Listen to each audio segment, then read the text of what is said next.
5वा टप्पा आज पार पडतोय, काय देवाला काय साकडं घातलं? देवाला साकडं घालायला तर मी आलोच, पण मी काही आज नवीन नाही आलो.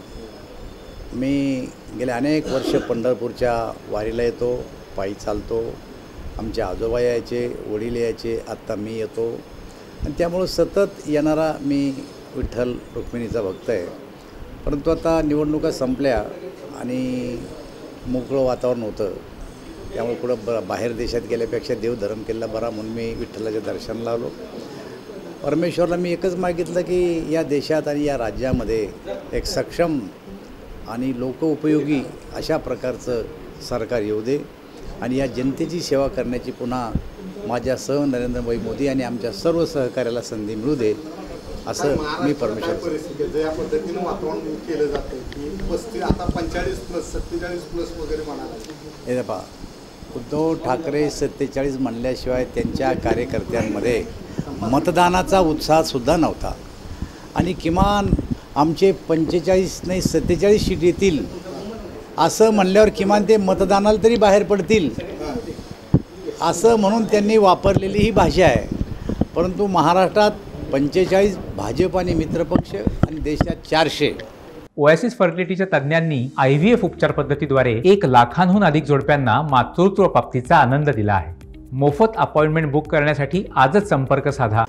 आम्ही नक्की आकडा गाठणार आहे, कारण या 5 टप्प्यातल्या निकाल आणि देशभरातलं वातावरण पाहता आम्ही आमचं टार्गेट पूर्ण करणार. ज्या पद्धतीने JP नड्डांनी सांगितले आता संघाची आम्हाला गरज पडलेली नाही, काय वाटतं? असं आहे, विरोधी पक्ष आम्हाला काय प्रश्न विचारतो त्याच्यावर असलेलं हे उत्तर आहे. उगाच गैरसमज करून घेऊ नये. संघाची गरज नाही म्हणजे विरोधी पक्ष आम्हाला विचारतो की भाजपच संघाच्या सल्ल्याने चालतो, असं मुळीच नाही. ती आमची मात्र संस्था आहे, आमची त्यांची श्रद्धा आहे संघावर. पण संघ हा भारतीय जनता पार्टीच्या कारभारामध्ये कधीच हस्तक्षेप करत नाही, पूर्वी केला नव्हता आणि आत्ताही केला नाही. त्यामुळे ते त्यांचं स्वतंत्र एक कारभार, हिंदुत्ववादी संघटना आहे, त्यांचं काम करतात. भारतीय जनता पार्टीचं काम करतं. पण बार हर निवडणुकीत वेळोवेळी आम्हाला हाच प्रश्न विचारला जातो की तुम्ही संघाच्या सल्ल्यानं काम करतात, म्हणून ते असं म्हटलं की नाही, सल्ल्यानं नाही करता आम्ही काम, आमचं ते श्रद्धास्थान आहे. यामध्ये काही शंका नाही. मी स्वतः संघाचा स्वयंसेवक आहे, गरज नाही असं नाही, त्याचा अर्थ उलटा घेतला यांनी. बोलणं चुकलं नड्डा साहेबांचं? बिलकुल नाही चुकलं. आम्हाला जर तुम्ही आत्ता विचारलं मला की तुम्ही संघाच्या सल्ल्यांना कारभार करता का, मी म्हणून नाही, आम्ही आमच्या विचारांना, आमचं एक विचारधारा आहे त्या विचारधारेने कारभार करतो. माझं बोलणं चुकलं आहे का? नाही. उद्धव ठाकरे जे म्हणले उद्या संघाला डुप्लिकेट म्हणतील. आता असं आहे ना, उद्धव ठाकरेला असं वाटतं की भाजप आणि संघामध्ये काहीतरी वितुष्ट निर्माण करण्याची आपण भाषा जर वापरली तर असं काही होतं का, हा त्यांचा एक प्रयोग आहे. पण हा प्रयोग यशस्वी होणार नाही. आमचा संघावर पूर्ण विश्वास आहे, संघाचा आमच्यावर पूर्ण विश्वास आहे, पण त्यांचं कार्यक्षेत्र वेगळं आहे, आमचं वेगळं आहे. ज्या पद्धतीनं मनोज जरांगेंनी सांगितलेलं आव्हान दिलेलं आहे, मराठवाड्यातल्या मुंडेंना आव्हान केलेलं आहे, तुमच्या बाबतीत तुमचा तर मतदारसंघ होता जालना, काय वाटते, काय जरांगेचा इफेक्ट किती जाणार? असं आहे, जरांगे आंदोलन करते. त्यांनी सुरुवातीला सांगितलं की लोकसभेच्या निवडणुकीमध्ये आम्ही हस्तक्षेप करणार नाही, विधानसभेला मात्र आम्ही निवडणुकीमध्ये उतरू, आमची ताकद दाखवून देऊ. तर मला असं वाटतं की या निवडणुकीमध्ये जरांगेनं काही कोणाला आणा आणि कोणाला पाडा अशा प्रकारचा रोल नाही केला. त्यांनी स्वच्छ सांगितलं होतं ना, सत्ताधाऱ्यांना पाडा. हे बघा, कोण कोणाला कसा प्रश्न विचारतं त्याच्यावरून समोरच्याचं उत्तर येतं, त्यापैकी ते उत्तर आहे. जरांगेतून तुमचं जमण्यासारखं नाही आहे भाजपचं, ज्या पद्धतीनं फडणवीसांवर थेट आरोप होता. जरांगेचं आमचं भांडणच नाही मुळात. त्यांचा लढा हा आरक्षणाच्या बाजूचा लढा आहे आणि त्यामुळं ते त्यांचं काम करतात. आमचा आणि त्यांचा कुठेही वाद झालेला नाही. पोलिसांनी केलेल्या लाठीमाराच्या संदर्भात त्यांचा रोष आहे. आता सरकार म्हणून पोलिसांनी लाठीमार केला आणि तो लाठीमार का केला याबद्दल जरांगेचा रोष आहे.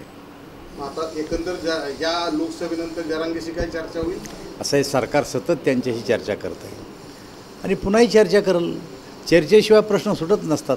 चर्चा आम्ही बंद केलेलीच नाही, चर्चा करतील. जरांगेंच्या मागं रोहित पवार, शरद पवार या अशा पद्धतीचे आरोप आपल्याच वरिष्ठ नेत्यांनी केले. हे बघा, जरांगेच्या पाठीमागं कोण आहे आणि काय आहे, पण मला असं वाटतं की जरांगेच्या पाठीमागं समाज तर नक्कीच आहे आणि समाजाने पाठिंबा दिल्यामुळंच आज जरांगेने हे आंदोलन त्यांच्या पद्धतीनं इथपर्यंत आणलेलं आहे. विधानसभेत नावं घेऊन पाडा म्हणून सांगितलं जाईल. बघू पुढच्या काळात जेव्हा विधानसभा येईल तेव्हा कोणाकोणाची नावं येते तेव्हा विचार करू.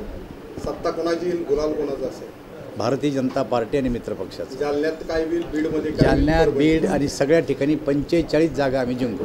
मराठवाड्यात सगळीकडं प्रश्नच नाही. आणि जरांगे इफेक्ट 45 जागा आम्ही जिंकू. मराठवाड्यात जरांगे इफेक्ट जाणवणार नाही. माझं काय मत आहे, त्यांनी जरांगेने निवडणुकीमध्ये हस्तक्षेपच केला नाही ना.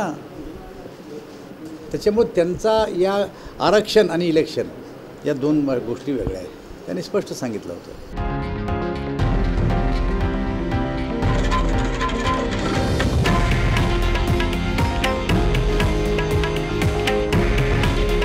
हे आहे देशातील नंबर 1 न्यूज नेटवर्क आणि आपण पाहत आहात TV9 मराठी. काळजी तुमची, हित महाराष्ट्राचं.